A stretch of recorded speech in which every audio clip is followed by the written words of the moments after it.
Numerous scholars from all around the country and in various parts of the world have studied the rich cultural diversity among many ethnic groups in the Philippines. However, amidst the efforts of these scholars, there are existing cultures that are still given less attention, and small minority groups remain highly exposed to the dangers of being completely lost and forgotten by the Filipino people. One of the ethnic groups that constitute such a danger is the YOGAD ethnic group of the northern Philippines. Situated in the province of Isabela, the second largest province in the Philippines and the largest in Luzon, is one of the smallest and extinct minority groups of the country, known as the YOGADs. The YOGADs are mainly concentrated in the municipality of Etiague and a few of its neighboring towns in the province.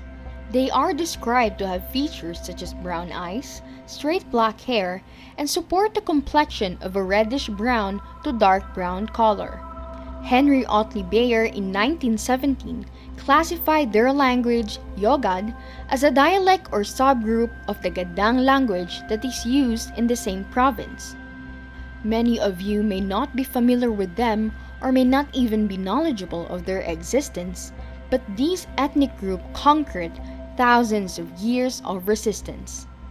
They courageously fought their tribal enemies and survived the influx of various ethnicities in their locality.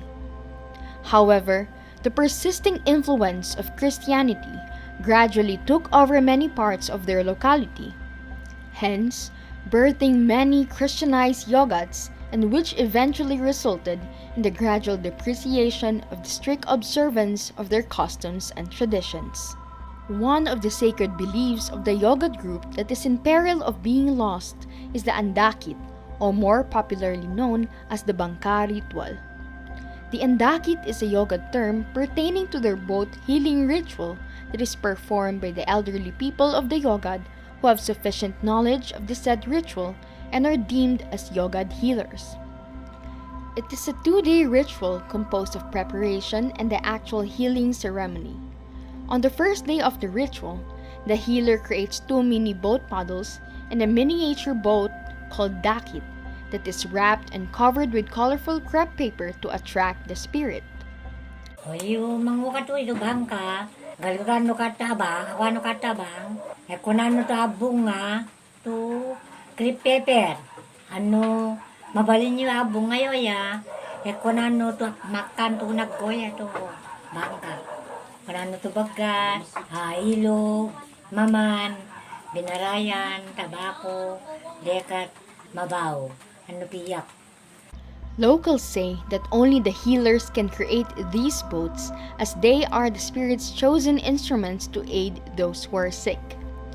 They strongly believe in a balance between the invisible world where God, spirits, and deities reside, in the visible world where humans and nature coexist, and in their Anito master called Mag-imun or Makamon who performs rituals and connects humans to higher beings. In the Andakit, the sacrifice is conducted through placing offerings called panyaman inside the miniature boat, particularly food offerings such as bigas, malagkit or kakanin, tobacco, egg, nganga, drinking alcohol, and a chick. These chosen offerings are said to be the spirit's favorite food. Afterwards, a prayer or an orasyon is conducted by the healer through a sacred song and dance while in the sick person's residence. During the prayer ceremony, the healer falls into a trance while the spirits take over the healer's body to begin the diagnosis and healing by catching the unwelcome spirits that caused the illness through the dakit or boat. In the early morning of the following day, the healer leaves the boat to flow freely into the river current to drive away the bad spirits from the sick person. Various aspects of the Andakit ritual can also be traced back to the belief of the earlier indigenous groups of the Philippines.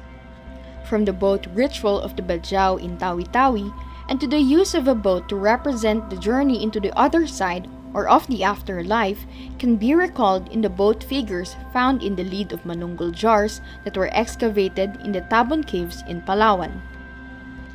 Regardless of its possible origin and influence, the YOGAD's strong enthusiasm to bring peace and harmony among the people of their community and to their loved ones is highlighted in their desire to preserve such ritual.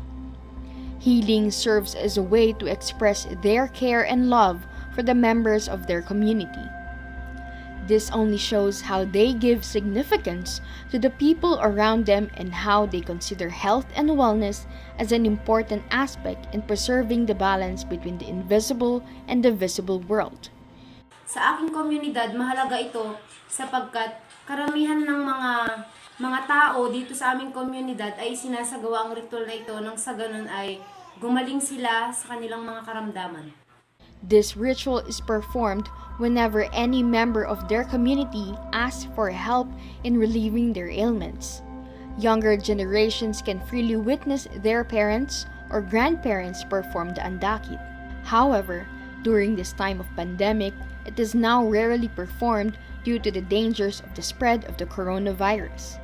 The procedures may have not changed, but it also failed to adapt to the limitations brought by the pandemic. Ay, yinalantay ito. Kigada to, ito to, mawan, da balada, dali na ya ugali, kato awan da pa, dali na. Tote ko lang, talaga, yun na, ang dagami, ano-ano dyan, ano maandakit. It is saddening how this meaningful ritual holds a great possibility of being lost and forgotten by the future generations.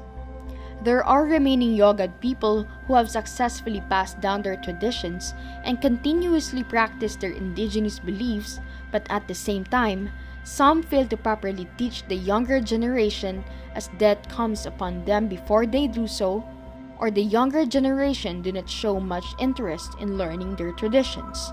The need for new literature works that record the beliefs and traditions of extinct minority groups continues to increase as the challenge of time inevitably prevails. It is important to take note that the preservation and protection of indigenous beliefs and traditions impact the identity and representation of the diverse people of the Philippines.